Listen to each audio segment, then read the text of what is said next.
بسم اللہ الرحمن الرحیم، اللہم صلی علی محمد و علی محمد۔ ناظرین، آج کا جو موضوع ہے انتہائی قابل غور، انتہائی معرفت والا اور بہت ہی ضروری موضوع ہے، معرفت امام زمانہ حضرت امام مہدی علیہ السلام، جو 14ویں تاجدار عصمت و طہارت ہے۔ آپ کا نام محمد ہے اور آپ کی کنیت پیغمبر اسلام کی کنیت سے یعنی ابو القاسم ہے۔ آپ کے القاب ہیں مہدی، قائم، حجت، صاحب زمان، منتظر، ولی اثر اور بقیۃ اللہ ہیں۔ تو مختصر ہی وقت میں آپ کو جامعہ تھوڑا سا بتانا چاہتا ہوں غیبت کبریٰ اور غیبت صغریٰ کے متعلق۔ غیبت صغریٰ اور غیبت کبریٰ۔ امام زمانہ کی غیبت صغریٰ 260 ہجری سے شروع ہو کر 329 ہجری تک اختتام پذیر ہے، اور یہ جو غیبت صغریٰ کا زمانہ ہے وہ 70 سال بنتا ہے۔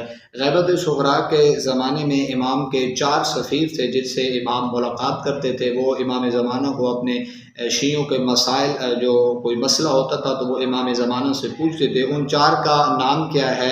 عثمان بن سعید، محمد بن عثمان اور حسین بن روح۔ جو چوتھا ہے علی بن سمیری، یہ آخری امام زمانہ کا سفیر ہے، اور اسے امام نے فرمایا کہ اپنے بعد اپنا کوئی جانشین تم نے منتخب نہیں کرنا۔ یہ 4 سفیروں والا جو زمانہ ہے اسے غیبت صغریٰ کہتے ہیں۔ غیبت کبریٰ، امام زمانہ کی غیبت صغریٰ 329 ہجری سے شروع ہوئی ہے، اور اب جب خدا چاہے گا، جب 14 کا مالک اللہ چاہے گا، اپنے ولی کا ظہور کر دے گا۔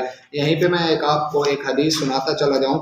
حضور اکرم صلی اللہ علیہ وآلہ وسلم فرماتے ہیں کہ جو مہدی کے قیام اور خروج کا انکار کرے گا تو اس نے پیغمبر اسلام پر نازل ہونے والے تمام احکام کا انکار کیا ہے۔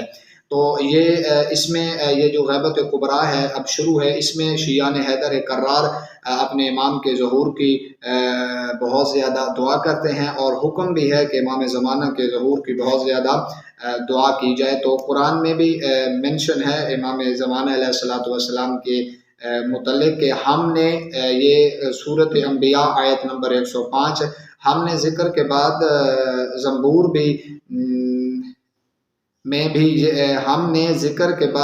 زبور میں یہ لکھ دیا ہے کہ ہمارے نیک کار بندے زمین کے وارث ہوں گے۔ اور سورۃ نور میں بھی ہے جس کا ترجمہ میں آپ کو سناتا جاؤں کہ اللہ نے وعدہ کیا ہے ان کو جو تم میں سے ایمان لائے اور اچھے کام کیے کہ ضرور انہیں زمین میں خلافت دے گا جیسے ان سے پہلوں کو دی گئی تھی۔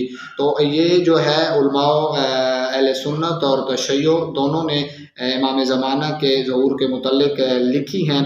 وقت کو مد نظر رکھتے ہوئے میں آپ کو ایک ہی سنانا چاہتا ہوں کہ مختلف انہوں نے اپنی کتابوں میں لکھی ہیں کہ رسول اکرم صلی اللہ علیہ وآلہ وسلم نے فرمایا اگرچہ دنیا کی زندگی صرف ایک دن ہی باقی رہ جائے تو خدا ہم اہل بیت میں سے ایک مرد کو بھیجے گا جو دنیا کو عدل اور انصاف سے بھر دے گا جس طرح وہ ظلم و جوہر سے بھری چکی ہے۔ خداوند متعال امام زمانہ کا جلد ظہور فرمائے۔